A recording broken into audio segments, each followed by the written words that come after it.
What's happening, you savages? Happy belated St. Patty's Day. It's a beautiful day to be alive. Tuesday, the 18th of March, the church, New Testament. We're back, bitches. It's a beautiful Tuesday to be alive. It's just me and Lee today, just how you like it. You know, you guys, you put a fucking girl on here, you don't like her. You put a penguin on here, you don't like him. You know, you guys don't like nobody. Who's the penguin? Huh? Who is the penguin? I don't fucking know. I get emails. Why'd you put the girl on? What the fuck?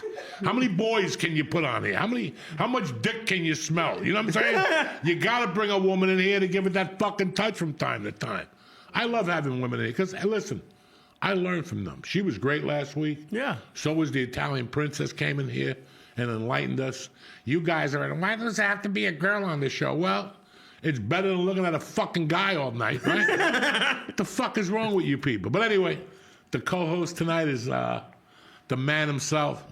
He was a little fucked up the last two shows, but I wonder why. Today he went to a rehab, he went to a meeting, and he's making a strong comeback. I wonder why. What the fuck do you think this is? This is the church. This ain't no fucking daycare. Yeah, well, we come here to get down. This ain't no, you know, I know, like. but then why are you saying I was, like, it's like a big mystery why I was fucked up? You were fucked up. It's not like I'm going around New York trying to find this shit. I said, Lee, I gave him 2 grams of mushrooms. No, you did not. Maybe 2 grams. 2.5. Maybe 2.5. First of all, you sent me pictures of a scale because I told you I've been taking 3 grams on the road for a year. I know what it looks like, and it doesn't look like those. It's time to break that. 3 grams is time. Well, then tell me what I'm taking. Don't say I'm taking a gram when I know I'm taking 3 4 fucking to grams. 5. And then last week was the best. We got him on a timer now. Whenever You we give him a faked the mushroom, timer. we got him on There's a no timer. Because it is the biggest store. Also, he wants to tell you stories No, from I 20 years didn't want ago. to. He First looks of all, around. I'll fucking give him a cheeseburger. He'll wolf that thing down, okay? Give him a mushroom. He's looking around. Yeah, I think anyone watching this would wolf down a cheeseburger before a Last mushroom. week we brought the meatballs from Special, the meatball kin out in Rutherford. This fucking guy, I go, get a piece of bread with a meatball and just put the mushroom in there. What does he do? He's sitting there cutting the meatball, putting I little didn't cut a pieces in there. meatball. It's I gonna didn't take know him I 2 didn't. fucking years. I took 1 piece of bread, Just I put the fucking mushroom underneath, thing and I in put the meatball on top. and eat That's it. all This I is did. every week. Just now we gave him 2 little pieces. 2 little pieces. And 3 pieces of Coach, chocolate. Guys. listen, my lawyer's here. I ate the fucking 2 grams and the chocolate before him. And that's a fact. He was still over there looking around, dropping it. Yeah, because you eat the mushrooms He dry. squeezy it with because his you've been on fucking that hospital Jewy food for a fucking month. sweaty hands. You know, what the fuck you think is going to happen? I never said that. You don't eat mushrooms quicker than me. You do eat mushrooms I quicker eat than me. everything quicker than you, but when it comes down to a cheeseburger, you fucking beat me or a pizza. So yeah. And I told him, I said, listen, you want to eat the mushrooms with no drama? Put it in the pizza and fold it. Where's the pizza? I don't see any pizza. Well, when we have pizza, you're like, I don't know. And then he eats these 25 milligrams when he's not in That's training. all they sell. When You we can't hear- get. All right. No, hold on. You tell you every week, take edibles, and the strongest they sell in the between Massachusetts and New York is 25 a piece, Well, then you maybe take a 8 of 50. I've been taking at least not 8. 2. He takes them with his girlfriend. They rub each other's back. We don't rub and our they back. watch some fucking movie on Lifetime or some shit. We're First not of all, playing Lifetime has some good programming. Okay. Don't tell me. We got no Lifetime here. We go for the kill here, Lee. This is the kill shot. Yeah, The but I'm also church- out every night. I can't go out What do you fucked have up every night. What dog?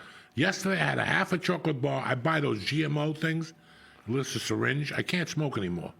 So I went to the weed store a couple of weeks ago, and he goes, Joey, if you can't smoke, put the syringe in with that GMO indica. Oh, the RSO? Holy shit. That's good. I just had that. Dog, I've been putting it on. Yeah, I can't wait to hear this. last Tuesday, it was like 70 degrees out. I sat there from 1 to 5. My wife left. They went to do 1,000 things. They came back. I was still sitting there. She's like, you're enjoying the sun, huh? I go, I'm too fucked up to get up. What enjoying the sun? I'm fucked up, dog. I was fucked up out there, just in my little rocking chair. The cat kept coming out. I would pet him, and then he'd go in. Then he'd come out, Daddy, come back. No, I'm too fucking high. I want to see the devil. That's training on a Tuesday. Yeah, Do you okay, that's understand me? great for you. No, That's this is... First of all, I have a day job, which is fine, but I'm out on the. Everyone, you keep telling people home by to 9:30 mug at me. night. I'm not home by 9:30. You I'm do never 6 home by 9:30. 9:30, Mama gives you cookies I'm not and home rubs by your feet. 9:30. Cocksucker. Jesus Christ. You're home by 9:30. I haven't been home at I'm back. 9:30 in 6 months. I'm back. I'm home now. It's fucking 9:30. I'm never. What that the is fuck? a Comedy's at bald-faced- midnight, cocksucker. 9:30. He lives a good life, this fucking dude. Yeah, clearly. Unbelievable. I do live a good life, but I'm also not home at 9:30 Yes, you taking are. 5 milligrams. I am not. Yesterday, I didn't do shit Friday night. I didn't do shit Saturday. So Sunday I woke up, I go, I'm going deep today. I went to the gym, I did this thing. I ate a half a bar with that fucking, I put the whole syringe on. I'm up to the whole syringe now. I just How long has squeezed it been? A week? 35. Just one big fucking squirt. I ate that chocolate. Let me tell you something. Then I went to my buddies, and I brought mushrooms with me, and I ate it with a corned beef sandwich with the cabbage. I was fucked up last night. I woke up this morning. I couldn't even talk. I was so fucked up. Yeah. And I got right back up, washed my pussy, and I got out there. Before I went to the dentist, I went to the gym, rode the bike. I was a little dizzy from the THC. Yeah. When I got to the dentist, even my friend said to me, Joey, you look a little out of it today. And I grew up with her, so I don't have to lie to her. I said, I got fucked up last night. First of all, What? this is for everyone who doesn't know. This is what they give cancer patients. And how long is that tube supposed to last? 2 days. No, it is not 2 days. Whatever. Second of all, They this don't is give why those you to- have such a high tolerance. They don't give those to cancer patients. Yes, they do give. That's exactly No, they what it's don't. for. This is why Well, medical this is- marijuana well, exists. At because least I won't get cancer. You know what I'm saying? I'm way I ahead don't of think the that's fucking what it game. is. Okay, so you got to beat the cancer.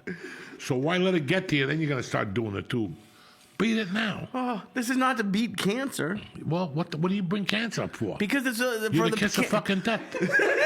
Oh, so now you're gonna blame me if you get it? No, but I'm just saying, who brought cancer up? You did, cocksucker. That is true. I'm very sorry. Unfucking believable. Just eat the fucking mushroom. And they've been gone for half an hour. Well, we might eat some more just to show people how slow it takes. That's what we'll do.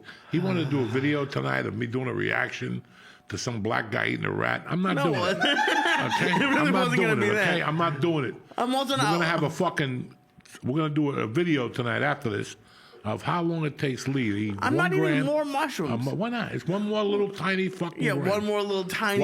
Watch how long it takes him. Takes me He a has to while. I put don't like pepper that. on it and salt. First of all, it's honey, which he never brings in. Last brought week, honey last I week. knew you were gonna say this. You brought mushroom honey. Yeah. You're the only person in the world who gets high on edibles and then is like, I have the munchies. Oh, let me eat some more edibles. No, I don't. You don't. What do you look? It's fucked up. We're in training, Lee. You can't keep saying that. For We're what? in training, dog. 8, 9, 10 years because we're in training. You don't know what's going to happen. You don't know what's going to happen. What if, well, any day now, Russia's just going to kill Ukraine. They're running out of money. That's almost over. And I'm not over there. Thank Enough God. with this Ukraine shit. It's big bank, eat little bank. We've been doing it for 2,000 years. Yeah. You know what I'm saying? Well, how much? Well, let's say if they get Ukraine, Right. they're going to come after the fucking Jews next. Yeah. What if they catch you? You want to be trained. What if they start If they shoving get all you- the way over What here. if they start shoving you with edibles? Listen, when Russia reaches the U.S. borders, I'll take as many mushrooms as you want. All right. Well, don't come crying to me. Because they're going to be giving me mushrooms. I don't feel nothing. I'm like Netanyahu. You can keep fucking sticking it to me, cocksucker. But you're going to be there, wait, I need a cheese cracker. I need a half a meatball. No, there's no fucking meatballs in Gaza. Okay? There's Yeah, no because they don't have meatballs they don't have fucking pork in Ukraine, Gaza. cocksucker. Jesus So I Christ. got to live with. Anyway. I'm so sorry. On a positive note, you're so sorry. Then On a get to it, positive note. cocksucker. You're in training. Training means we're Marines. We're not in the Navy. We're not in the Coast Guard. We're not in the Army. We're fucking Marines. We go in there first. So that's the deal. We're the ones that go in there and get blown up and lit on fire.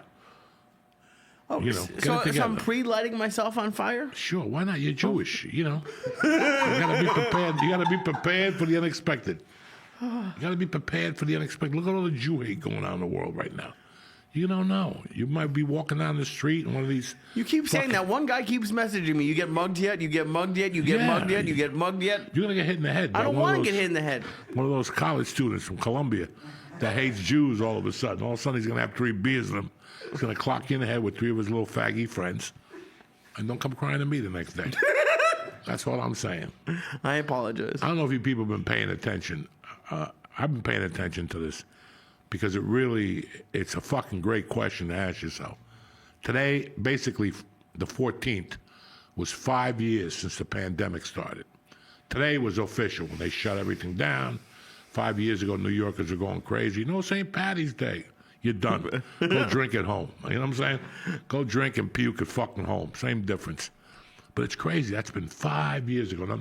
Now I'm not here to talk about Fauci or the pandemic or the fucking shot. I don't give a fuck. But it's so weird. Like, I want you guys to think about 5 years ago, how much your life has changed since then. It's crazy. Like, It's take the pandemic out crazy. of it. Yeah.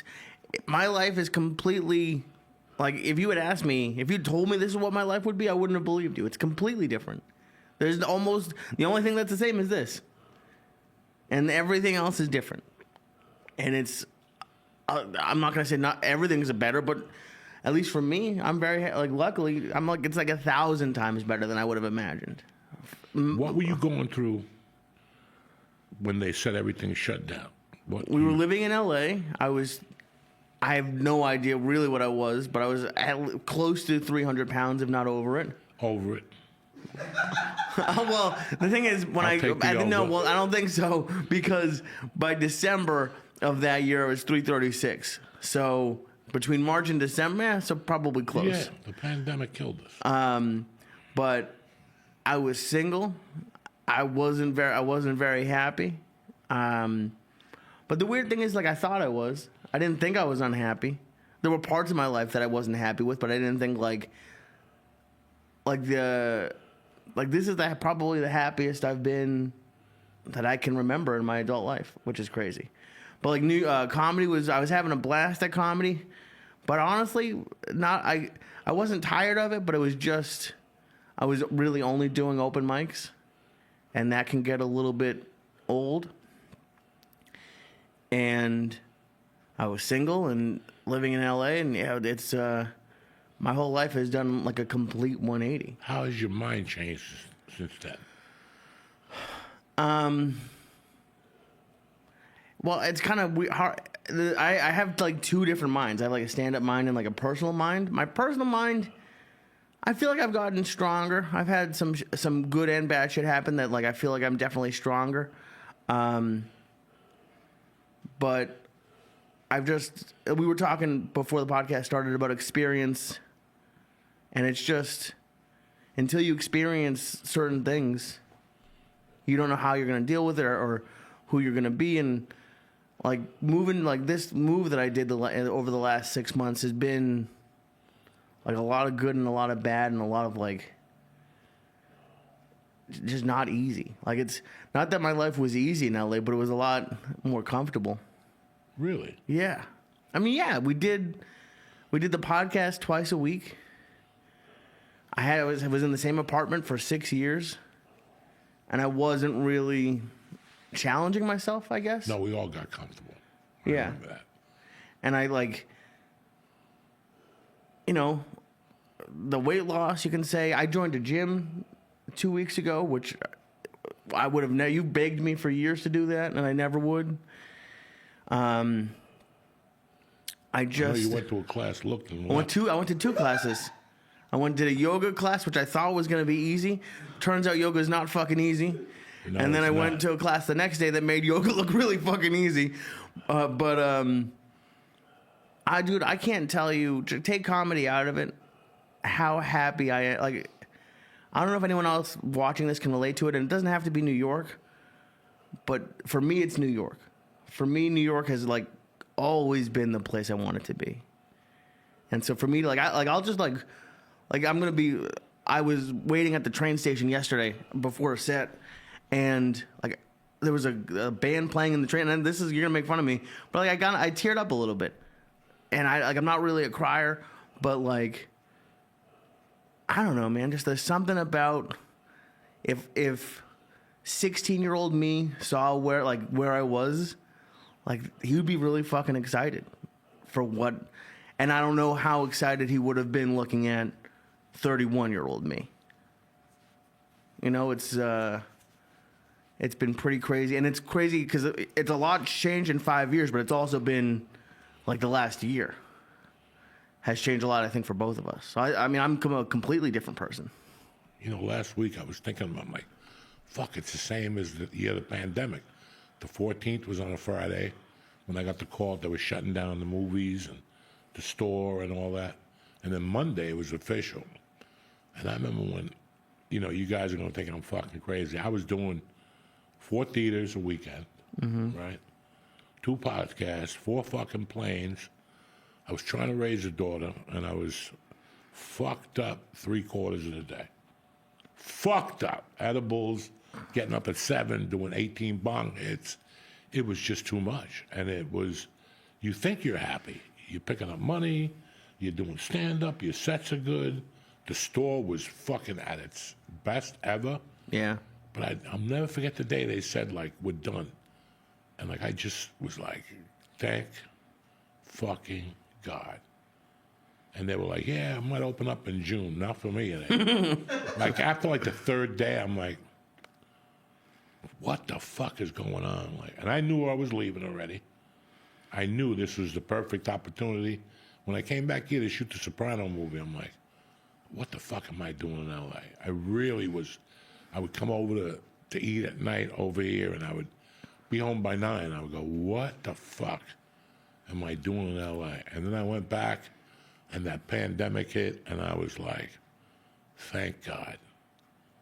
And they would call me like, do you want to reschedule your dates? And I'm like, leave me the fuck alone. I'm not rescheduling shit. Call me when this is over. And, oh, well, it's going to be over in September. You better be prepared. Then they kept calling you to go to Florida and Texas because they were wide open. Like 2 weeks after the pandemic, like, yeah, go to Texas. Agents are calling you.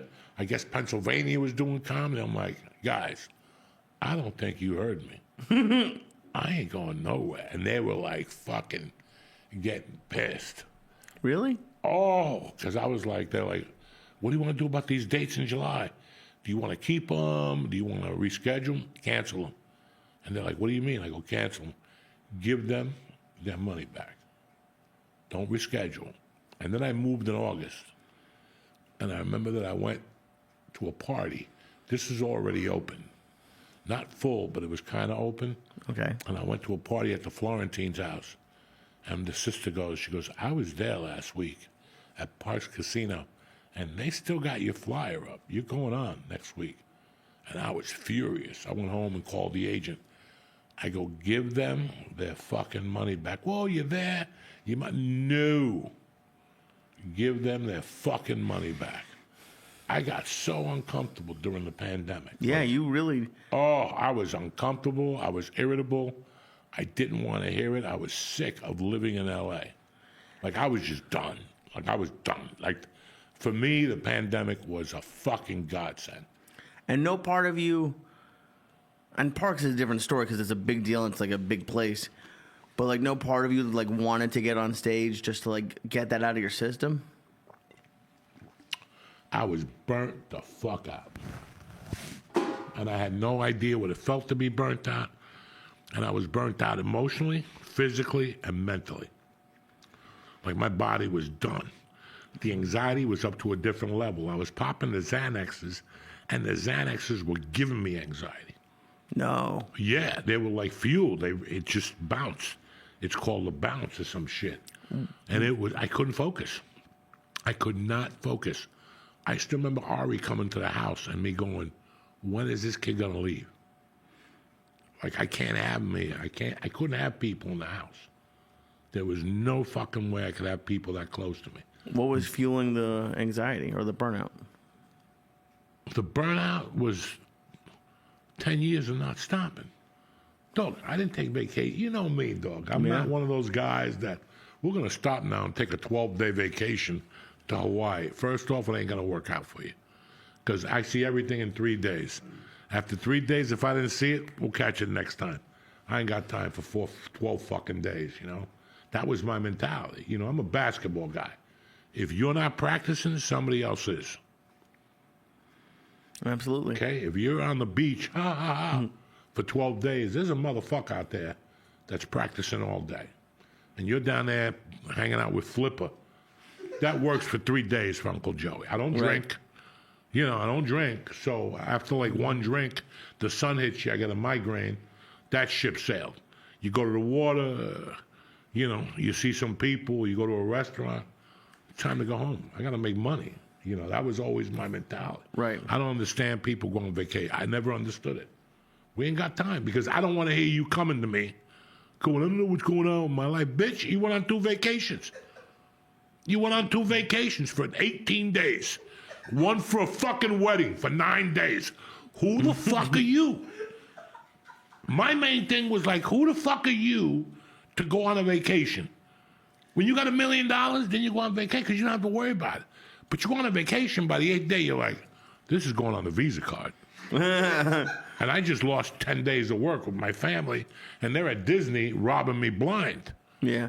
You know, that's all you're thinking about. But these are the same people that have come up to you in 3 years. I don't know what's going on in my business. Well, every summer you go down the shore like you fucking earned it. Like you're Johnny Bumby. You're not Johnny Bumby. You got to work, bitch. You know, so I never understood that. Has your mindset changed over the 5 years? Fuck no. Okay. I still don't want to go anywhere for more than 3 fucking days. I got shit to do. Okay. Who's going to sit there? You know, when you're 90, maybe you could sit there with your feet up like those dudes in a fucking Corona commercial. You know, Snoop Dogg and the white dude, I can't do that. But knowing what you know, knowing that you burnt out, do you wish you took, I'm not saying 14 days in the south of France, but. I wish I would have taken time to smell the roses more. But that still didn't mean vacation. And what I mean by that is maybe going to a concert a week at the Hollywood Bowl. I should have taken Dean Delray up for more concerts, maybe gone to a couple sporting events. I should have done that. But I had so many people that cry in LA. So many people cry in life. I never wanted to be one of those guys. Somebody offers you money, they offer you a $400 gig. Can you imagine 10 years from now, you're fucking $400 short on the rent and you're like, I should have taken that gig. Right. That's how I think. Did you see Bill Burr's special yet? Yeah, bits and pieces of it. Because his whole thing, like a big part of it was like how he changed his point of view or his relationship with his wife. And it was, you know, it was interesting. I thought the special was really good, but, you know, changing your perspective. So like now that you're starting to do more stand-up again, are you going to smell the roses more? Are you going to do anything? I have a daughter. That's my rose. That's my rose. Where am I going to fucking go? Like, you know, you have to be around them when they're young. Mm-hmm. You got to be there. If not, they grow up like everybody else. Fucking half retarded. I don't know what my daddy is. You know, I don't want to live through that shit. That's my biggest fear. Right. For how to have daddy issues. I lived in LA for 23 years. Everybody I met had daddy issues, and you could fucking see it. So that's my rose. Yeah, spend time with her. But at the same time, you know I was spending time with her before LA. Of course. You know, I was always there during the week. On the weekends, I was gone. And she told me. She told me when she was 7, you got to stop. And I said, you're right. You're right. I got shit, like right now, I got shit people offering me. I ain't missing a softball game. Why would I? I don't want to miss a fucking softball game. Whatever you got to offer me, because every time I'm at a softball game on a Saturday or Sunday, I always ask myself to check myself. Where would I rather be right now? And you put yourself through scenarios. I'd rather be in a Chinese orgy doing fucking, shooting up morphine and just sitting there with my mouth open. That sounds like fun. That does sound like fun. I'd rather be here. Okay. So that's how I feel. Like, I can't sit in a hotel room all day on a Saturday ever again. Like, ever again. Wow. I did it for 30 fucking years. I did it for 30 years. To wake up on a Saturday, have a great breakfast, take a walk around the town, and now it's 1 o'clock. And your show's at 8 o'clock. And you got to sit in your hotel room, or maybe go to a movie, and then you call home, and my wife's out with the girls, and they're jumping up and down, and the kids are yelling, and you got to sit in your lonely hotel room listening to these kids having a good time. Right. You know? So that was my smell the roses. Ever since they put me in a fucking hospital a month ago, 2 months ago, 3 months ago, I looked at my wife and I go, this is completely different. So I changed my perspective. This is completely different now. You know, I always loved my wife. I mean, no, you know, I like to strangle her sometimes, but I love my wife. Right. 25 years, but yeah, you have to look at things a lot differently. But that shit I was doing in LA, like I told you, I would take a boxing class or whatever, kickboxing. I get 16 calls in 45 minutes. I have to get up and go out and and it was for nothing. Nothing. You could tell me this shit later. Nothing. Once I realized it, I'm like, I'm not picking up these phone calls no more. Let them fucking call 80 times. I'm not picking it up no more. 16, 17 phone calls in 45 fucking minutes. Hi, you have a gig in 2 months? You want to know what music you want? Listen. Nah. Go fuck you. They bother you. They fuck. Right. And then the agents putting desperation in you. Oh, we got a gig for you. You got to take it. Got to take this gig. And I'm like, no. It just was something that I just fell apart. That's what really happened. Like during the pandemic, I just fucking fell apart. I was like, I remember still getting on stage here. It was an outdoor show. Oh, I didn't know you did one of those. And I went out there and I see bats flying around and shit. And there's a fucking something moving in the weeds. And I'm like, I got up there and I had to look around the whole time. You could see mosquitoes were biting me and shit. I'm like, I'm not doing this. I ain't doing stand-up for a while. I didn't do it for a long fucking time. And then after I got back on stage, guess what? What? Still didn't want to do it. That's crazy. Couldn't even break through like a barrier couldn't even break through. Couldn't think of material. Couldn't be funny. Didn't even care. Then I stopped again for like another 11 months. I'm like, I'm not getting on fucking stage. Fuck. I was done, guys. And I'm done now. Like people offer me shit all the time. Movies, and I'm like, fucking, I gotta go all the way up there and do that and listen to that nonsense. And if it's like a high-end fucking movie that I'm like the shit in the movie, yeah, because I'm learning something. But for me to do a movie for fucking people I don't know and go away for 4 days, I'm not doing that no more. I just don't, you know? If it's something exciting like Tom Cruise and I'm pushing him off a plane or something. Right. Fuck, I would love for Tom Cruise push that motherfucker off a plane. Oh, yeah. And I love him. I'm just saying that's wanna what be I the want guy, to yeah. do. I don't want to do no fucking, they want me to go to Vegas to be a mobster. I'm not doing that the second week of July. It's 140 degrees. Yeah, and I got to shoot. Fuck you. I'm not doing that shit. I'd rather not have insurance. Jesus Christ. I'd rather not have insurance. I'd rather pay the money than have to put up with that. I want to do something that's cool. Right. You know? Stand up, same thing. If you think I'm leaving for a Thursday to Saturday, you got rocks in your fucking head. I'll tell you, but I'm going to leave Thursday night after the show. Jesus. I'll know that once I start thinking about it, I'm like, I'm not staying here Friday and Saturday. I'm catching the first flight out of here in the morning. And that's what because I know me. Right. But At least you do. That's what changed me after the podcast. I got a little bit more patience. I wanted to be around my family a lot more. I want to be, I was out there in the wild for 23 years with those savages. And there was a lot of people that I really had a good time with in L.A., and there was a lot of people who meant the world to me in L.A., but there was a lot of motherfuckers I didn't like, a lot more than what I liked. Do you know what I'm saying? Oh, yeah, of course. Like, I liked a certain amount of people. I feel more comfortable now that I'm in Jersey, Okay. and this is the comfort I needed. There was no way I was going to pick up after L.A. and move to another state. That was not going to happen. I was not going to leave L.A. The only state I considered over Jersey was Colorado. Wow. But they didn't have no school the whole year. So I was like, I'm going back to Jersey. I can't take my daughter at home for another fucking year. You'll shoot yourself in the head in the computer and the back. Fuck that. Do you think if Colorado had school, would you have gone there? Yeah. Whoa. Okay. But I think I would have been here by now. Yeah. Would have been too much. I think I wasn't ready to go and be a stranger again. Mm-hmm. I didn't want to be a fucking stranger in a land and start from scratch. No, I'm 60. What am I, I might as well, and I love that I live here now. Where I live is a little on the boring side, but that's how I like it. The other night I heard something outside, and there was a deer that crashed into my house. I'm like, what the fuck is outside in the yard, And I enjoy that about it. And I enjoy my life now. I don't have much going on down there, which was a hard to Yeah, go from us transition. on Studio City Right. to just moving down there. It was rough. And I figured it out. And like, ever since the first of the year, I haven't even been going out at night. I used to always take a ride. Now I'm not smoking dope, so I don't even take that ride anymore at 8. If somebody needs to call, if somebody calls me from LA and I got shit going on, I'll go, you know what? I'll leave here at 7. And that's 4 in LA, and I could still talk to them about whatever they call me. That's the only time I'll take a ride.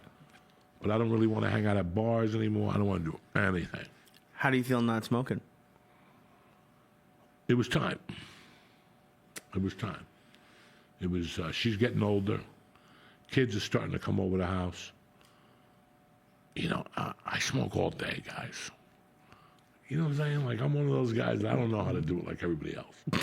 You know, I get up in the morning, I have a cup of coffee, I give it like 30 minutes, and I'm sparking at 6:45. Most people are drinking coffee and watching CNN. What's Trump doing today? And I'm already fucking out in the garage. Bang, bang, bang. Right. And that's what lets me know what the day is going to bring. Like, as sad as it sounds, man, I don't know what I want to do. And now I'm not smoking. And again, I know what I want to do. And sometimes I just blast off with that syringe. I was going down there and buying one a day. I went down there the other day and bought like 8 of them. I said, give me all of them, dog, because this is going to be a long week. Jesus Sometimes Christ. I put them right on the mushroom. Oh, Lord. I love, yeah. You always act like you're sober. There's no sober There's no sober. at all. Which, by the way, these are there's a couple, starting to like, kick in. Saturday I was sober. What And is it? Friday night I was sober all day. Nothing? But Sunday, shit. It's The the Lord's Lord's Day? Day. Yeah. You got to be ready on the Lord's Day. You got to be prime. I don't give a fuck about the rest of the week. But Sunday, it's just a good day to get fucked up early, like 10 o'clock. Do you miss smoking at all?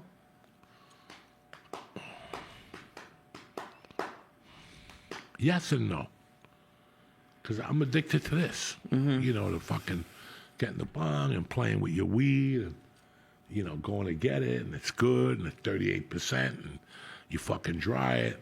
You know, I have systems in my house. I have like the drawer when it's wet. Then I dry it in here. Then it gets promoted to the top shelf over here. And then I'll smoke it and I'll have like 4 kinds up here. But I have 3 kinds down there. So I had like this little game going. You know? Yeah, of course. Now that little game is over with. Well, because you did it, I don't know, 40-something years? 50-something years you smoked? Every day? Do you ever, like, think, like, fuck it, I'm just going to smoke? No, because I don't want to end up back in the hospital. It Right. just doesn't make any... Listen, I don't know if that's what it was, but I know that I've been out of the hospital now for 2 weeks with no problems. I'm not fucking gagging. I'm not choking. So let's blame it on the smoke for now. Yeah. In 6 months, I might feel a lot different, and shit, I got to do what I got to do, you know? Right. But right now, but who knows? I'm the type of guy that once you're off something for a while, just go, why am I going to go back to it?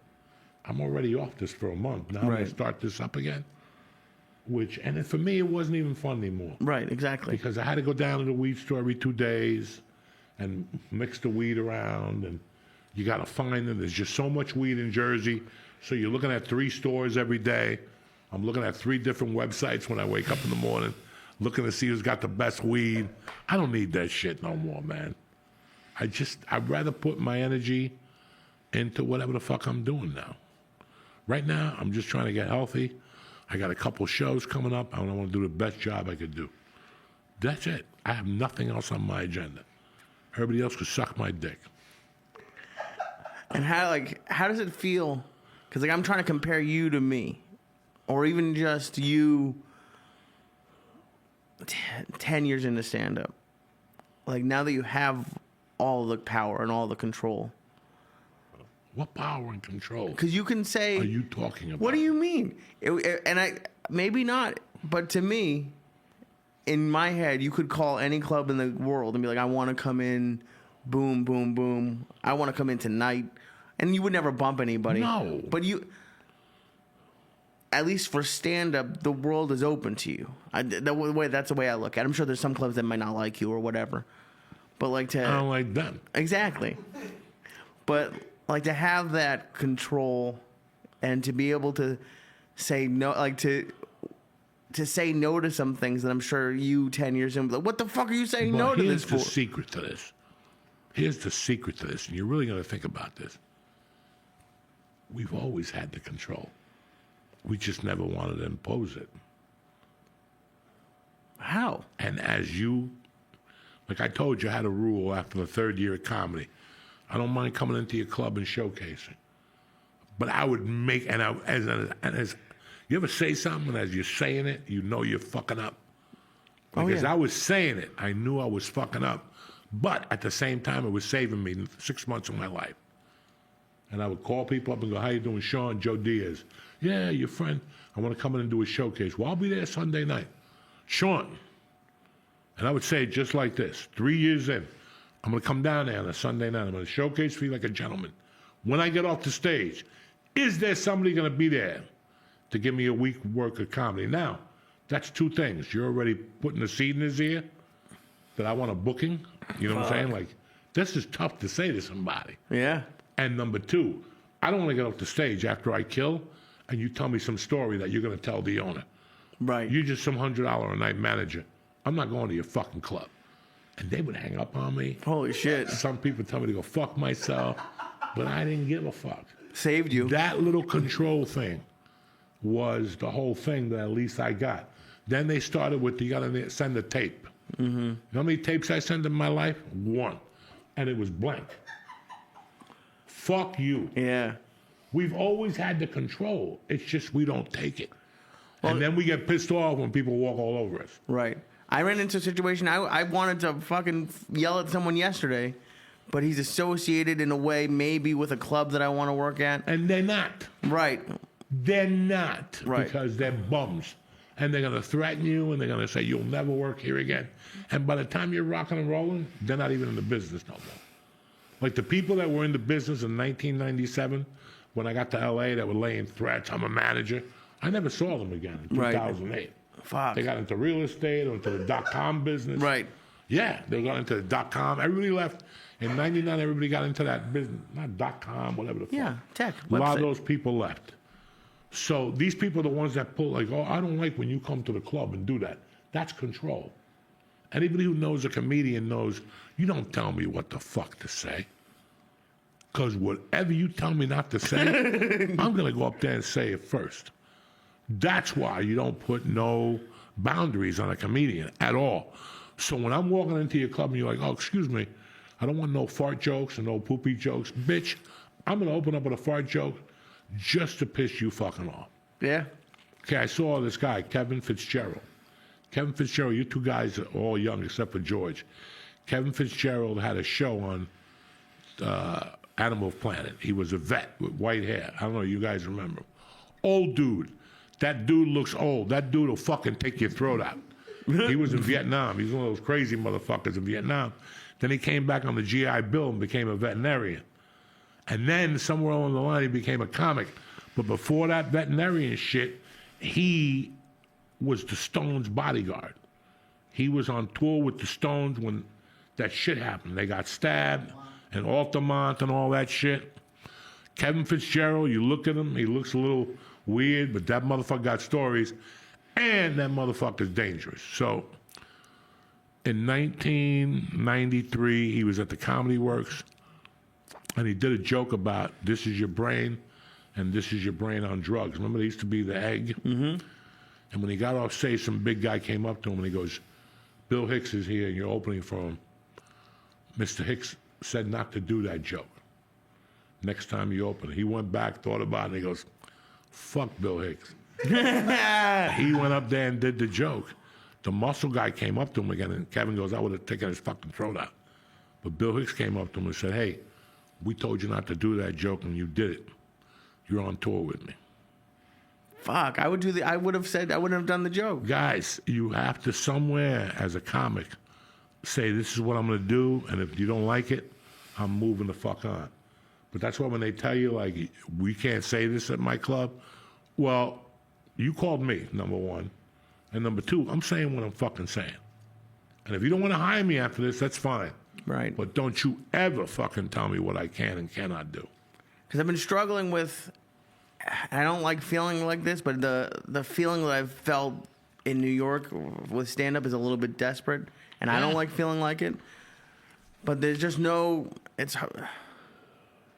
you're just kind of out there. You're out there, bro. And with like, it feels like the Titanic, like when the Titanic sank and everyone's in the water. Well, that's where I am, right? Oh, well, yeah, That's right now for sure. But I'm just talking, like, just even comedy-wise, you're just waiting for someone to help you do something. And like, if someone told me I don't want to hear this joke or that, I'd be like, okay, whatever. You know, feel desperate, but always have your fucking boundaries. I don't like feeling desperate. You're a man and you have your own boundaries. Right. You know, it's like when I stopped doing coke. I was a complete different comic and a complete different individual because I didn't want to ruffle any feathers. God forbid I can't get my package tonight. Right. You follow me? So never mind the club or whatever. I was always concerned about that. Once I took that out of my life, it was completely different for me. And that's when my career really started because I started telling people, like, this is what I'm doing. Fuck. Yeah, but you got to work Sunday. Now, if you know any of the stories about me, I didn't work Sundays when I was featuring. That's I crazy. told them to go fuck themselves. I'm not working. Tell your mother. Would you call your mother? That's the attitude you got to tell people. Can I talk to you for a second? It's Sunday. Would you make your mother come in here on a Sunday? No. Then why are you making me come in here on a Sunday? Call your mother next time to work a Sunday. And they'll look at you like, it's the truth. It's like when an agent calls you and says, I got an audition for you at 5:30 downtown L.A. Again, would you send your mother down there at 5:30? No, I wouldn't. Then why are you sending me? Call them and get me a decent time. And they'll either say no or they'll call and get you a decent time. Right. But like that's where I was going with it because they'll give you a decent time because they like you or they want you. And if you're just a nobody at the beginning, they're like, fuck you. If you don't want to come at 5:30, then fuck off. Hey, Doug, when I started at the store, they used to give me 1 a.m. spots. Right. But it was the store. Of course. Okay, it wasn't Phil's Auto Garage. You know, Right. at midnight with a bunch of fucking, what do you call those little white kids from Brooklyn? The hipsters, yeah. Hipsters, whatever the fuck they call them. Little fags, whatever, sitting there with the little fucking raccoon eyes or whatever the Right. fuck But they yeah, wear. yeah. It's completely different. Of course. But I still remember doing open mics at 2 in the morning, and one day I decided I wasn't going to fucking do it no more. And then I started doing those early ones you do, and they're fucking worse. Hamburger Harry's at 4:30. There's no reason. And the only reason to go in there is to get a noose and put it up on the thing and go, here's my 5 minutes, and just hang yourself. They're rough, and I know the position you're in. Right. But you have to, right now they're giving you a wall. Yeah. You're a smart Jew. You got to figure out how to go around that wall. And they're going to give you another wall. Right. And you have to figure out how to go around that wall. And that's what we're discussing in the beginning. When we got here tonight, we're talking about how important basics is. Like I was talking about how I could take Lee tomorrow and go, Lee, fuck my wife, fuck Mercy. I'm going on the road with you. We're doing every weekend. And I'll take him to 3,000 seat theaters. We'll do 2 shows a weekend. And after 5 years, Lee will be a great comic until he has to do a show in front of 20 people. He's going to lose it. Lose it. Your leg's going to start twitching because that you didn't cover the bases. And it's like that old commercial. Remember Pennzoil, George? You can either pay me now or you can pay me later. Yeah. But you're going to pay me, motherfucker. So get it over with now. Instead of, right now, Right. you're a new man in L.A., in New York. Mm-hmm. They're not going to open the doors for you and give you the red carpet treatment. No. You're intelligent. You already know that. You got to get there. Now, I'm going to be as honest as I can with you. I couldn't figure out New York. That's why I got the fuck out of here. Because I didn't know 4 people to bring to the shows. Right. Well, George, and he would disappear. Yeah. I would pay him $10. I'll be right back. Pam, I went to get a lighter. Whatever the fuck. So you can't do bringer shows. Right. My friends fucking animals. I got so lucky yesterday with people. And then the spots are 2 in the morning. Mm-hmm. Every once in a while, the New York Comedy Club will give me a spot. Mm-hmm. But I would stop on 181st Street to get Coke and do the Coke before I had my spot, and then I have to cancel my spot. Right. So it was always a fucking nightmare for me. So I chose to develop in Colorado. Right. But you're doing a great job here considering considering. Now, like I said to you, I would love to walk in with you to the New York Comedy Club and go, I'm doing 20, give Lee 10. What's that going to do for you? Nothing. And Now you're forcing my hand. right. And I've never asked you for that. No, I wouldn't. no. But I wouldn't do it. Right. Because I know where it would end off. If we did it in 10 different clubs, 9 of them would hate you, and 1 of them would go, I like the fucking kid. Right. Dude, one of my, and it's, I don't know if this is something to be proud of or not, but like one of the things I was most proud of in LA was that like I never had to call my parents and ask for money. That was one thing that I just took pride in. And, you know, I'm sure there's a lot of people listening who don't, whatever they think about me being a stand-up, I know that I'm working really hard at it, and it's what I want. And I don't want to look back in 10 years and be like, oh, I only got in because Joey called X, Y, and Z. I'm having, as much as I'd love to be in at all the clubs right now, and I'd say yes if they called, I'm having fun, doing the bar. The only place that'll have me right now is barbershops. I do barbershops every fucking month. Someone invites. I feel like it's like they're fucking. They bring me to a barbershop, and the shows are great. But I've done like 8 barbershops. That's okay. And it's like, what the fuck? I'm the only guy with no hair in a barbershop. But I love it. It's been, dude. New York is, and I did. It was a weird. Because yesterday I did, I think, 3 mics. 2 of the mics would have got canceled. And what I use mics for now is I really only use them to just say the words. Johnny Rock in LA gave me great advice of just like, you can't go there looking for a response. You just go there to practice. And like, that's what I'm using them for now, is just as a, because it did. If I hadn't have done those mics, my set last night wouldn't have gone as well, because I changed. I'm not at a place yet where I can look at my notebook and like see if things are gonna work or see if the order's right. I have to do it, and then I'm like, oh, okay, then that. So for me, that's what I'm using that stuff for New York, because I'm nowhere close to figuring out New York, but I'm further along today than I was in January when I really started. Because like even when I got here in September, I was gone every week. I was here in town for 2 days a week, maybe. I was watching something the other day where, what's his name? Schultz. Andrew was on Club Shay Shay. And he was talking about Rogan. And he goes, Rogan has made a lot of millionaires, And I thought about it. I was sitting there going, what the fuck? Rogan didn't make millionaires. He opened up the door for people. And people still had to do the work. Yeah. I know 10 guys that Rogan was helping that they're still feature acts. I know comics that Rogan got with Dave Sussman. They're still feature acts, I still remember getting the longest shot and somebody going, must be nice for Rogan to call Adam Sandler. I'm like, fuck off. Do you really think that's how they do shit? So I know the feeling of people thinking that they made a call for you and not. They didn't make a call. They said something on a podcast, and I had to deliver the goods every fucking night. Right. I still had to write the comedy. I still had to go down there. There's people, look at Last Comic Standing. Open up the door for 10 comics. Where are they today? Teaching comedy classes? On Zoom. These guys had opportunities. They just didn't know what to follow. People I always thought about this. People always want to get on Rogan. When I started, it was always Letterman. It was always Johnny Cash, Johnny Carson. Right. Well, that's the one thing. It's what you do after you get that. That's going to rock it. It's not getting that. I got my job. All right, now what? You got the job. Now what the fuck are you going to do with it? That's what you're always planning. Like I'm always planning not what's in front of me.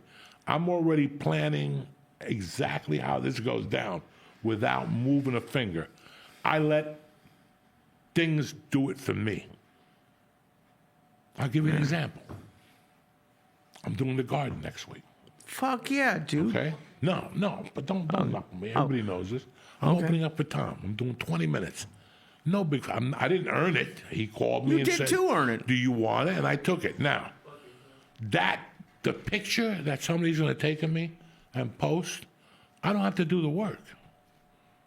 There's 18,000 people there. Let's pretend 100 of them take a picture and put it up at the post the next day. The next day, just people see that and they go, I'm going to go see where I could buy a ticket. But I know that. I'm using it as a workout. I'm using the garden as a 20-minute fucking workout. I got no material to do. Yes, you do. I'm using it as a fucking workout. But I already know where it's going to take me. Like, I'm already thinking like that. You're not going to get that from just starting comedy today. You're going to get that from over time and doing it. And you start learning different fucking things, you know, and that's what I like about what you're doing right now, Lee. Don't worry about where you're at. You're doing it. That's the most important thing. I know 20 people at home right now going, I want to stand up. Well, I'm going to stay home and watch the Knicks tonight because the Knicks are going to be in the play. Okay. The Knicks are more important to you than anything else. I know 100 people. Like I said, we could put a fucking sign out tomorrow, put a building in New Brunswick by Rutgers and go, be the next Joe Rogan, learn how to podcast. I could quit doing comedy. Yeah. I have a sucker in there every fucking 20 minutes. I want to be like Rogan. I shaved my head. I got tattoos. I want, you know, it's crazy. People think, you got to put the work in. Mm-hmm. It's nice. I mean, it's nice to be a bartender. Remember, George, when we were kids? Yeah, Bruce Willis was a bartender. And somebody went in there and put him on Miami Vice. Yeah, like you bought that fucking line. No, you had to go to acting class. We didn't know a bunch of shit. Like when he got Miami Vice, he was involved in 20 things already. When he was shooting Miami Vice, he got the show on ABC. But growing up, they said, oh, he was bartending. Some guy went in there and saw him bartending. Unless he's sucking dick behind the bar, doing this shit, poor Bruce Willis. Now he don't remember. You know what I'm saying? Now he don't remember. God. Right. But that's, you know, we all think that things are going to happen from fucking influencers, these girls that are hot. And they're like, oh, if I do one profile, somebody will put me in a movie. They're going to put you in a movie, but they're going to fuck the shit out of you first. You're going to have sperm coming out of everywhere like a Harvey Weinstein milkshake.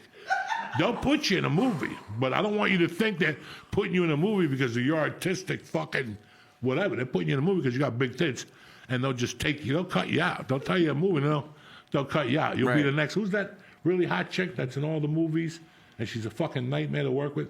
I just saw her acting in a movie. First off, it was the worst movie I ever saw in my life. The Expendables. Okay. God, that's terrible. But the Fox girl, that's her name? It's Megan Fox. She was in that. And I'm like, this is what she's going to do the rest of her life. Mm-hmm. Somebody fucked her. She's hot. And this is it. But there's no fucking great roles for her. There's no fucking pretty women for her or, you know, whatever the fuck those roles are. Well, let's take that out, though. So, like, because you did it in acting, too. You did the $100 a day. If someone called you for The Longest Yard when you were just in LA and you had only done a couple of things, would you have, like, been ready or, like, what? Well, I would have got ready, bitch. Sometimes you got to get ready. So, for me, listen, I have two trains of thought here. The one train of thought is you could just read a book so much. That's what we have as Americans. I want to be a writer. Let me go to fucking the place and buy 20 books on writing. Mm-hmm. You just killed yourself for 5 years reading.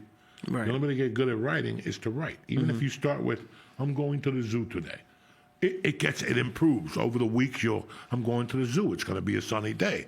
Today I'm going to kick the fucking ape in the stomach. Whatever the fuck you're going to do. And we've become too booky and we think too much. Mm-hmm. Okay? When I got called for basketball, do you think I went to an acting class before that? Do you think I knew anything about acting?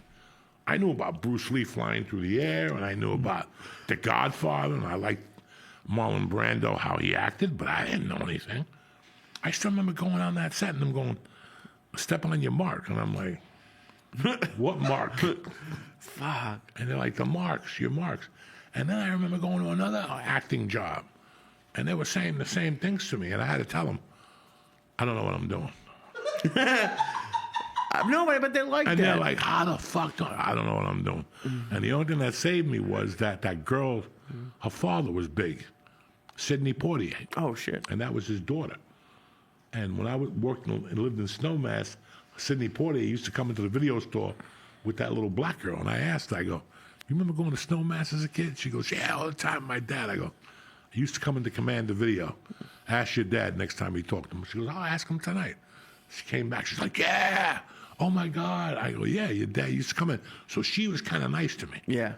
She was like, I'll show you what to do. I go, I don't know what the fuck I'm doing. Bro, as soon as that movie ended, as soon as that TV show ended, I borrowed money from Josh Wolf and I got into an acting class. Right. Do you follow me? Because now it was getting serious. Like, I Right. thought I was just going to fucking, go up there and... But they were giving me lines and shit. Mm-hmm. So I didn't... How dare they? You want me to read? Oh, yeah! So I didn't know what I was doing. So then I went to an acting class, and then it all... Right. As I was doing the acting class, I started booking while I was doing the acting class. And it kind of came together.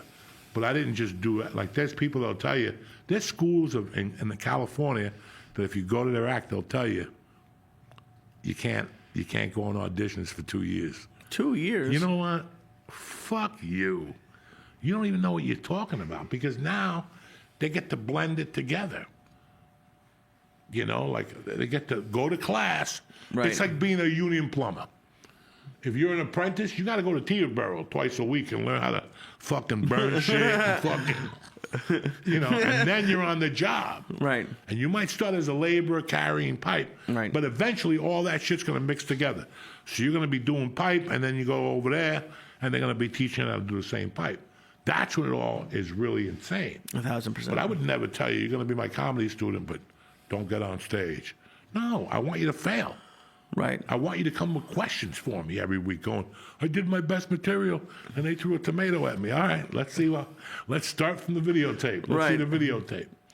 But that's what I think that people, they get too booky and then they don't end up doing anything or they get into something without really, so it's kind of a catch-22. It really is.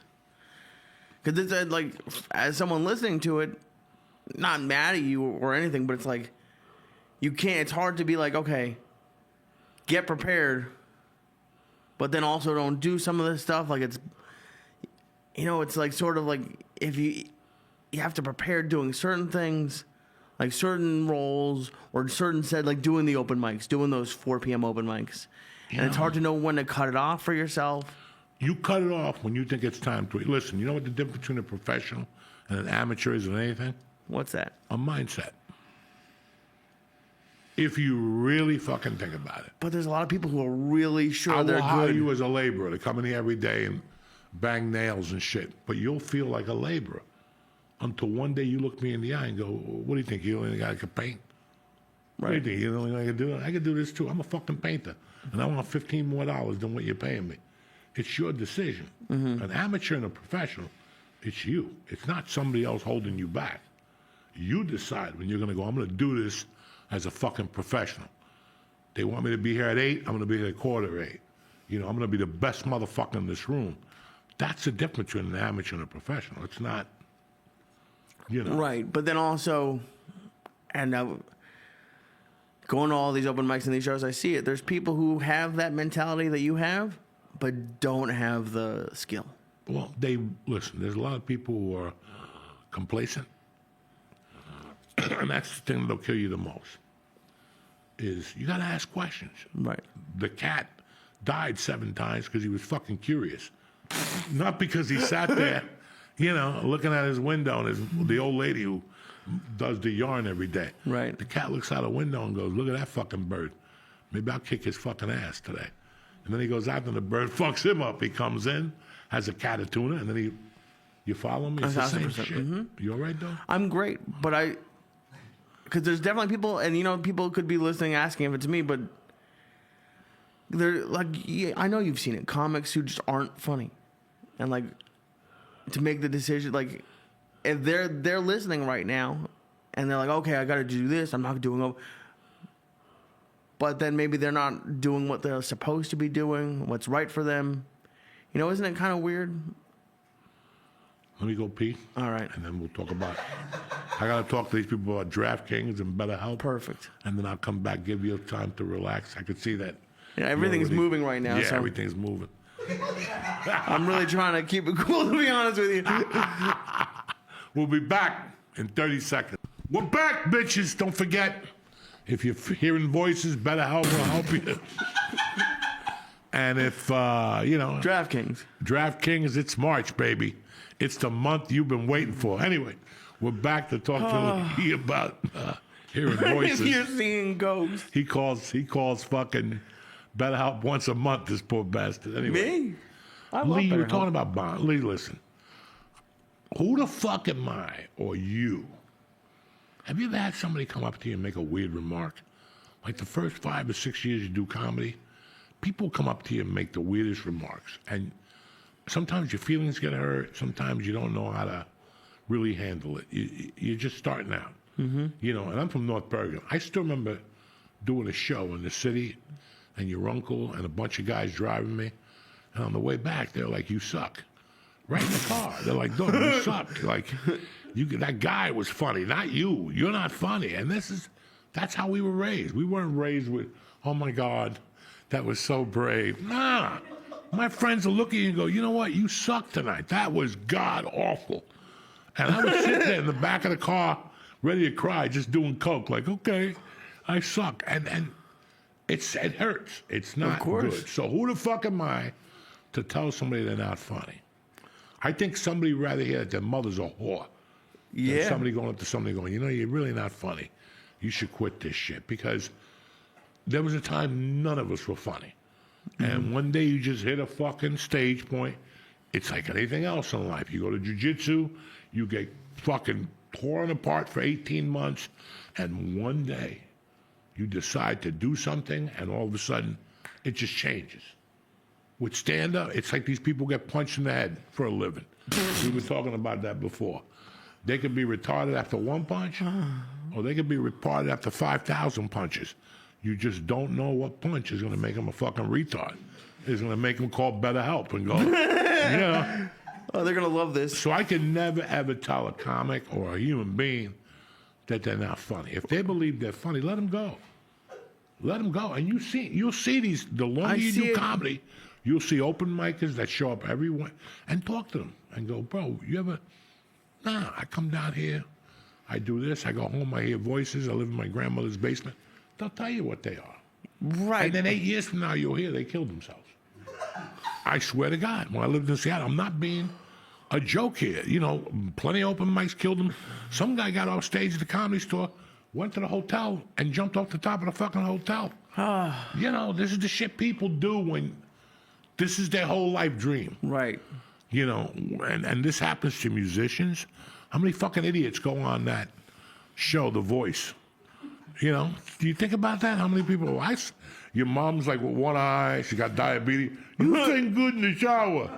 I'll go down to The Voice." "Okay." And you go down there and do Dolly Parton, and it sounds like Joey Diaz.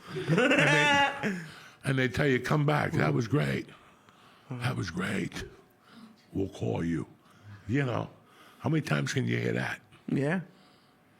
So I can never tell somebody they suck. They have a dream, and then let them go out there and pursue it. But have you? And it's tough because that's not obviously not with stand-up. Now, from the other side of that, let me just tell you something. About 10 days ago, okay, I'm not gonna lie to you, I saw a name from L.A.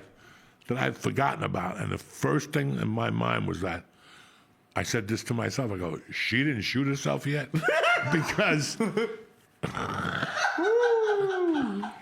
20 years she's been trying this. Right. 25 years. So in the back of she got there, she was there 5 years before I was there. And she's still doing this. So I forgot about her. I've been out of LA for 5 fucking years, so obviously I forgot, and I go, "She didn't shoot herself yet?" That was my first reaction. So I get it. Like right now, what I know, I would have left LA in 2013. Wow. I wasted my time for 8 years. I could have done whatever I was doing anywhere else, because all it is now, you just rotate. You're doing the goddamn Jam, the Improv, the Laugh Factory, the Comedy Store. And you're just a revolving thing. And if you do get something out of that, it's like, why am I going to go see him? He's going to be at the Comedy Store tomorrow night. You're just a revolving door. You're wasting your time. Right, but for stand-up specifically, you don't think being like at the store once a week helped? Not as of 10 years ago. Wow. It helps you. But if you're already established at the store, Right, and you're established at the Improv, and you're established at the Laugh Factory, why are you still there if you're not acting? You're just going around every night. I got another show. I'm at the whatever.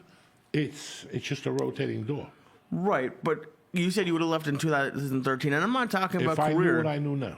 I'm not even take career out of it. I'm talking about you, because you know when you're funny, and you know when your jokes are where they're supposed to be. Do you think you would have been as funny if you left LA? At that point, at 2013, I was doing comedy, what, 20-something fucking years already? I mean, 2015. I thought I saw a mouse. I thought I'd seen a lot of things. It was a little leaf. But 2015, listen, one thing about me and my comedy career, I don't base it on anything. Anybody ever want to fucking say anything to me, I just say one word.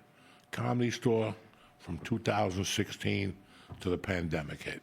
Mm-hmm. That's it, bitch. You want to say something about me? Come on now on a Tuesday and Thursday. Look at those lineups, and what do you want to say?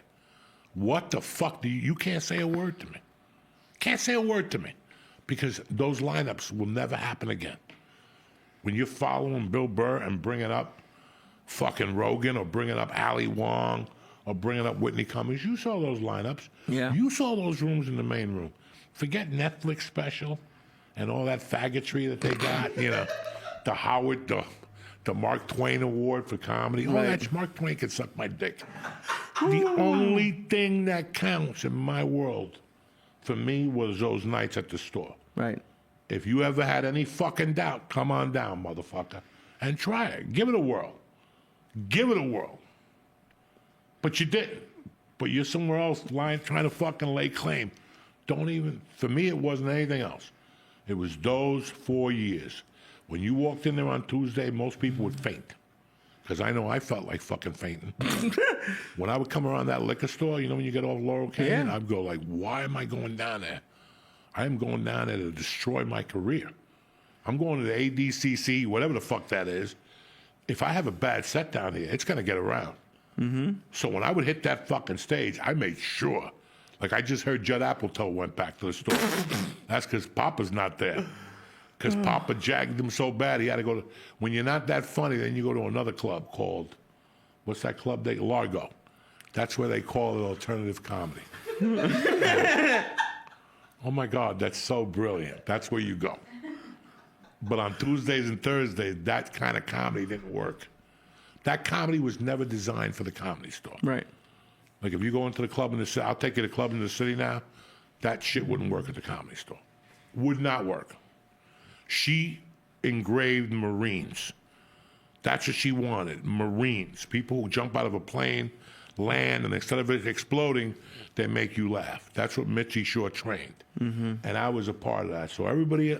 All these, these people that you see on these comedy award shows, like Steve Martin with an arrow in his head, he could suck my dick. So, like, I know we're And I'm not saying nothing disrespectful to nobody. I'm just telling you how I feel. And if you have a problem with that, come on down. Right. But you also said at the beginning, they said if you knew what you knew now, you would have left I would have before left. that. I would have left. But that is something that sticks out in my mind. I'm happy I didn't. Okay. Because I was part of those fucking lineups. And you weren't just part of them, dude. You were fucking... A lot of people wouldn't make those lineups today. A lot of people would walk in, look at that lineup and go, my mother's in bad shape. I got to run home, Yeah. And I saw it. I saw it. For years, you couldn't be an okie doke comic and walk into the store. It was not going to work for you. No. And now, over the years, it's gotten softer. And oh, my God, I love your hair. That shit did not work. God damn it. It was someone I just was watching a really great comic talking about competition. And he was saying that it wasn't... Oh, maybe it was Bill Murray. I don't know. But it was Bill Murray. But it wasn't so much Bill like Murray? Bill Murray.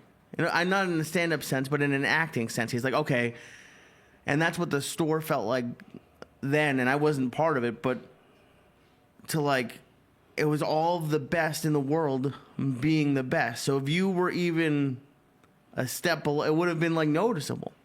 It would have been noticeable, I think. Very noticeable. And I think, like that's.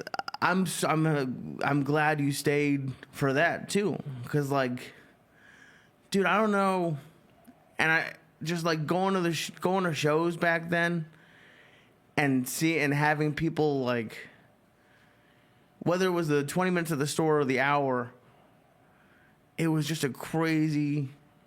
I've never experienced stand up like that. No, it was hard hitting. All those people that wear hats, that take pictures of themselves smoking a cigarette, that think they're cool, they disappeared from there. Anybody with scarves, guys that wear scarves to be cool on a Tuesday night, they disappeared from there. Tattoos and piercings, that shit didn't go over. It was a stage and a microphone. And you better bring it, just like life. You come with all disguises you want. The piercing, yeah. Mm-hmm. Come with all disguises you want. When that shit blows over, if either you got it or you don't. You can wear your little skull caps and smoke a cigarette and be cool in front of your friends. But when the shit comes down, either you got it or you don't. Those hats, those tattoos, those hairdos with the spike, I'm going to put blonde streaks. So my friends come up to me and go, oh my God, no. That's not funny. Right. And that's what happened. That's why you go to some comedy clubs, people up there with like a suit with sneakers on. Go fuck yourself. Go fuck yourself. This ain't a costume party. Yeah, there's a lot of that. This ain't a costume party. And that's why I always respected the store, and I respected coming out of the store. I saw a fucking dude play the piano one night at the store, and Eddie Griffin went up there and he goes, this ain't the music store, motherfucker. This is the comedy store, bitch. Oh, no. And we fucking, and the guy would kill. Yeah. The guy would kill with his piano. He's a black guy. La, la, la, la. Fucking, this ain't the music store, motherfucker. The Guitar Center's down the corner. Mm-hmm. You go down there, play all the guitars you want, drums and pianos. It's not fucking comedy. And now what they've done, well, I'm not even going to get to the subject there, because I have people banding up a fucking, a thing, abandoning shit. But, right now you're in a spot, Lee, that you have to make it. You have to be funny and figure it out on your own. That's it. You have to figure this out on your own. In time, you'll latch on to a club that gives you 7 spots a week. That'd be great. And then you can work your shit. And then it's going to take one person to go, hey, how come you're not at New York Comedy Club? I banged the sister. Let me call. That's what happens. For years, you're over there sending tapes, going over. And all of a sudden, it takes one guy to go, I play golf with the fucking guy. You want me to call him tomorrow? And that's what happens. But at least you're not at home. And that guy said to you, I'll talk to him tomorrow. What if you're just sitting at home with your girlfriend? Nobody gives me a spot. I can't get through in New York. And all of a sudden I get you at the New York Comedy Club. Now you're fucked. Yeah. You're there. You're prepared. Like when you do people think I used to go on the Rogan podcast and just get high. I love that. Right. I love that. Everything was planned down to my shirt. Yeah. Everything is planned. I want you to think I'm stoned. Yeah, keep thinking that, motherfucker. That's how I'd rob you. And then you say, he's a thief, because you thought I was you thought I was too coked up to put a gun to your fucking head. Well, I'm not, okay? Yeah. I'm not, okay? So it's the same thing. When I went on Rogan, I knew I was going on the Tonight Show. Right. So you better bring some shit to make him go back and the people at home go, what the fuck is he talking about? Because he's got 1,000 guests on a year. Right. So if you want to go on there with your okey doke story about your grandmother or some bullshit that your father got a splinter, you got to go over there and drop it. And that's the comedy scene in New York. When you get your chance, listen, bro, you know what it is to do a spot in front of Mitzi Shore when you're doing comedy for 8 years? It was scary, but I knew it was that or me going back to North Bergen to sell drugs until I got shot or OD'd or died. That's how I fucking did it. And it's weird to think this. This is the first thing I've been confident in probably my entire life. What, comedy? Yeah. Yeah. It's I know confidence is not something I feel a lot. And I thought I did. Like I liked editing when I went to college for it. I was okay at it. But this comedy being confident in comedy, and I'm not saying for where I am. Like the last 2-3 months, I feel very confident that I didn't. Why before. do you feel confident? Because you're prepared. Okay. Okay. Nobody likes surprises because they're not prepared. Right. Right. Yeah. You're prepared, motherfucker. And getting on stage every night, and I know. Listen, man. 5, 6, 7 years of comedy, it sucks. It sucks. You're trying to give up your job. You're trying to quit your day job. You're trying to make enough money every month to keep that. There's always a club that doesn't want to talk to you. There's always, there's always an obstacle. But there's obstacles in life. Right. So the first obstacle you have now is getting rid of this fucking job next year. That's one obstacle. Now you got to make enough money to pay the bills and all that shit. And that stress alone will kill you. And that's why you don't go on vacation. Right. Because the first, you become like, I always tell people, I've loved working on commissions since I'm a kid. You know why? Because on the first, you and me are even. There's no, Joey Diaz has been doing comedy for 30 years. There's none of that. We're even on the first. And that gets my dick hard. I never wanted, why are you going to, well, I'm working for this. Well, you have a ceiling over your head now. Mm-hmm. So go for it, motherfucker. If you're on commission, you got to tell mama, we're not going to Parakeet Islands this year, and stick to it. I don't give a fuck, dump me. I'm not fucking doing it. I don't have time to lose. When I'm 60, then I'll fucking go to Parakeet Islands or whatever idea your family has, all this shit. If you want something, you got to go for it, man. Yeah. And that's it. You're in New York. You're in the fucking major leagues. So you better go home and think about, how do you belong in the major leagues? I know I belong. Maybe you're looking at this differently. I want you to look at it like, what am I going to do to belong in the major leagues? It took me 7 years to realize I was in the major leagues. And I stopped snorting coke, and I go, I'm in the major leagues, motherfucker. What the fuck am I doing with my life? You're in the major leagues, not as major as L.A., right? But you're right there. So you have to switch your thinking and how am I going to get noticed? Because that's pretty much it. Mm-hmm. You have to get mentioned before you get noticed. So somebody's going to have to go, man, have you seen this little fucking Jew, Lee Syatt? He was on fire the other night at this place, Yeah. And it's such a fucking catch-22. And you guys think like, look, I remember going to L.A., you can't get an agent. Well, why can't I get an agent? Because you have to have something. Well, the only way I could book a movie is if I have an agent. Well, figure it the fuck out. Right. And you walk out of the office going, what am I going to do? Okay, I got to go down to the fucking thing every Wednesday. George, remember? Every Thursday I used to buy that stupid magazine that they used to sell at all the newsstands in New York. Well, they sell those in L.A. too. And you got to go in there and open up the paper and go, oh, I'm going to go do a college film that shoots at night with 3 Chinese kids that don't know how to shoot a film.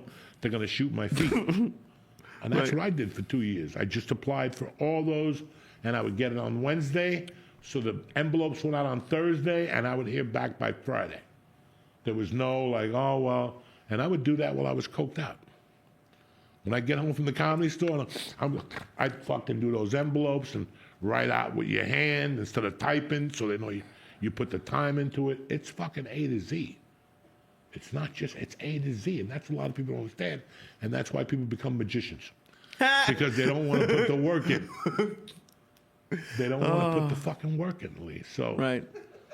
You got the world by the balls, you're young, you got money put away, it's time to really sit down and write your goals and not overthink shit. Mm-hmm.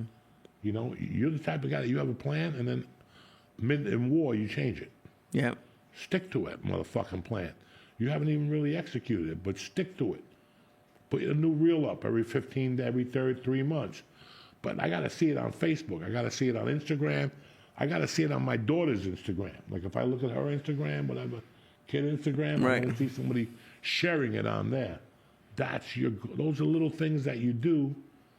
And even if nobody sees it, who's watching? The universe. The universe. Yeah. The universe is always fucking watching. And even if nobody says, well, I didn't get any of your packages, great. You'll get one when it's too fucking late, when it's the apocalypse. And that's the package will Lee are coming. But that's how you have to look at it. But you can't give up. No. Listen, don't get down on yourself, bitch. I get down on myself, and I've been doing this for 33 fucking years. And I know in the beginning when I was struggling, I'd really get down on myself. Yeah. For a few days. It's an emotion. Like if you bombed, you'd get down on yourself? Fuck yeah. Fuck yeah. Like what? And right away, you'll know what happened. Right? Yeah. When you bomb, as soon as you get off that stage, as soon as before your girlfriend comes up to you, oh my God, you were so funny. No, it wasn't. Shut the fuck up. I already know what I did wrong. I went up there with too ego. I went up there with too much ego. I went up there with too much bravado. I didn't introduce myself properly. There's 1,000 reasons why you didn't bomb. And yeah, in my mind, all those reasons, shove them up your ass. I bombed because I sucked. And you could give yourself, oh, the wind. You know, there's comics that the microphone system. Keep telling yourself that. Right. Keep telling yourself that stupid excuse. You bombed because you suck. Go home, have a roast beef sandwich, and come back tomorrow and let's try this motherfucker again. It's the same thing when the Haitian kid beats you up. You're not going to stay in. You're going to have a roast beef sandwich, go out there and go, let's go, Rudy the Haitian. Let's give it another 3 fucking rounds. And if you get beat up, it's the same shit. You go home, have another roast beef sandwich, and go out there on Wednesday. And eventually, you're going to get a punch in, and eventually, you're going to knock the motherfucker out. Right. And I'm definitely feeling that, man. I think I the part... I could see that I can see right now that you're feeling that. You know exactly what I'm feeling. Fucking the only place in the world. Let's take all these mushrooms and then have a normal conversation. All these mushrooms? What Stop do you mean? it. 1 gram. Unbelievable. First of all, you sent pictures of 2 different mushrooms. They were 1/8. Also, you get here, a Ziploc bag, 26 different mushrooms in there. I gave him the mushrooms. No, that you were in did the not. Bag. I swear to my daughter, I weighed the And mushrooms. even if you did, that's still 3 grams of mushrooms. I'm fucked up. Who gives a fuck, Lee? What do you mean, who gives a fuck? I don't give. I'm not. Did I complain one podcast? I'm just fucking. I ate mushrooms every week with Josh Wolfen. Let it go, Lee. Stop it. You're not in training. You do that pussy shit during the week, those 25 milligrams, and you play high, and then you come here and look what happens to you. I was fine. You can either pay me now. I've been paying. I didn't this say is like one weird Pennzoil. thing. I haven't been leaning out of space in a long fucking time. Why are you getting all upset? Because you keep saying. Because you dilly-dally. No one's dilly-dally. I'm not too fucked up. I gave him, in fact, I gave him a smaller one. No, you didn't. Then I'll show you right now, motherfucker. A smaller one. I'll show you. It was short, but it was thick. No, I gave him a smaller one. A smaller one. Look, I showed you this one. You're using pictures from 8 months ago. And this one was on 1.88. I forgot about this. No, last week I kept saying you didn't weigh it. You didn't weigh it. Look at and then, dude, he cries. You're like, no, I didn't cry. No You said I what. weighed it. You're looking for pictures in October. You're like, I weighed it, and I'm just looking for the picture. You were in October looking for mushrooms that you'd already shit out and grown another mushroom. I don't know a word he's saying. This poor little fucking You know what I'm saying. I don't know nothing. Yes, you do. You're just over there getting all like, it's like Gaza, beat up your mom. What the fuck is wrong with you? Because you keep saying I'm doing shit. I'm Yeah, you lying, are. and I haven't cried Takes once. you 20 minutes to eat them.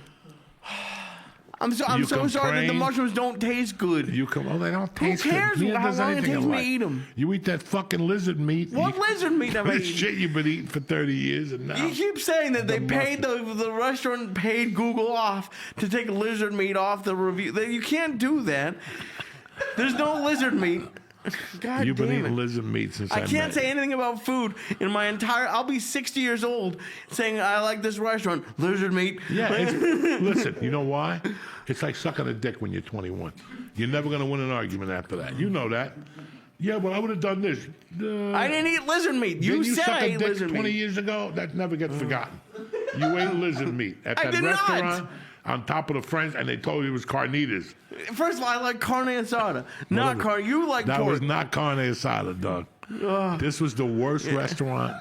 You could see it was condemned, and he's in It there was every not week. condemned. 20,000 Now, restaurants maybe. in North Hollywood. This guy They all would look pick, condemned in North Hollywood. Have you seen they North would- Hollywood? Yeah, and the you entire go, city you go looks eat 'em all condemned. at 'em. One night I gave him and his girlfriend a gift certificate to a fucking fine dining Morton's. establishment, Morton's, and these guys still didn't take it. Yeah, we saved it. It was also for lunch, by the way. Well, she wanted to eat some This is a fucking mystery relationship 10 meat years from ago. somewhere. Why exactly. am I in trouble for what she wanted to do when we lived in L.A.? Because this falls on you. No, it doesn't. Okay, I it gave doesn't you fall on me. $20.25. gift certificate for Morton's, and instead you went and got mystery meat somewhere because she wanted to get mystery meat, and so did you. Okay, maybe I did. A fine I don't restaurant. know. Taco sounds good So sometimes. now you're gonna fucking tell me you never So ate the lizard first meat. day you get the gift card, I have to use the gift card? Exactly. Immediately. Immediately. It's like if I'm going Jesus. to Burger King Right? and somebody gives me a fucking card to Maestro's to get a steak, there's no double thinking, Lee. I wasn't double thinking. Dude, I don't know. You I don't didn't end remember up what at the happened last steakhouse, week. did you not? What? You didn't end up at the steakhouse. Probably not. No. So that means But you what eat does this have lizard to do meat. with today? What are you With that talking about? because- The steak I didn't get right away. Look at in him. 2016. Look Look, at him. don't even look at me. Look at him. Look at him. He's losing You're his just saying mind. this like He's like it's a battered normal woman. Look at him. He conversation. won't stop. Oh, you won't stop. Look at him. He's This red. is in 2016. I haven't seen him that upset since fucking, You're bringing up fucking a relationship that was 2 relationships ago. That's like I said to you. Once you suck a dick, it'll never get forgotten. Once What you dick eat did I lizard suck? meat, once you eat lizard I meat. didn't eat lizard meat though. Yes, you did. You kept eating it over. We used to go to a place. Delicious breakfast place. Best bacon you ever had. It was good bacon. Ask him. How many times he went there? I went a They would go bunch. to they would go to Denny's to eat We that. would not go to Denny's with him. No, Yes, they You're would. They would go to lying. Denny's. Fucking fake news. To get I did that- not go to Denny's. The thing that you get upset about is that I would get it to go. I lived 2 blocks away, Yeah, and why yeah, would she you get it to wanted go? to get. Yeah, but I didn't go to Denny's. That had fucking went to AIDS Denny's bacon. too. You went to I've Denny's been too. to Denny's with you. No, you didn't. When that place was open, we would go to. You're like, I like Look the how upset he milkshake gets thin. people. Look, he's been eating lizard meat I have no. on French fries Come and me shit. where I eat, motherfucker. You'll Long see it's Beach. not. Yeah, Now- carne asada fries is good. Listen, I know carne asada fries, but the problem was there was no carne asada on those fries. It was lizard meat or pigeon, because you love those restaurants. Well, then Don't pigeon tastes try. good, motherfucker. I don't know what That's the fuck right. you're talking and now about. you want to say that with your little Jew feet. You want to say that you don't know nothing. Anyway, guys, it was a great show. This poor bastard. I'm fine. 2 You get me hours. fired up. You're talking about We're going to 2016. start documenting how long it is to eat one. I'm still not done with the 0.5 mushroom. All right, let's say the mushroom was 1.5 grams. It still took him 22 minutes. He Who looks at timed it. someone? He looks at it. If I gave him a fucking egg roll, it would be done Yeah, because it's a in much 3 more seconds. enjoyable It could be experience. 2 days old, and he would eat it in 3 seconds. A mushroom, but they don't taste good. What about the lizard meat you ate for years? I didn't eat lizard meat. Yes, and you if I did. did eat, it was good. Yeah, because they creamed it up. Thank God. They put cream on it, or they came on it, whatever the fuck you ate. Oh, now they're coming on it? Yeah, because you liked it. Anything but fucking straight up cocksucker. Anyway, I hope you enjoyed the show today. Sorry about this fucking mutage. What did I do? Never ate the mushrooms, never wants to be in training. I'm in. We're soldiers here. Look at the shape. Last week, he looked like he was doing coke. Every time you called him Lee, what? What? That wasn't me. But anyway, Yeah. Lee, where you at this weekend? This weekend, I'm at off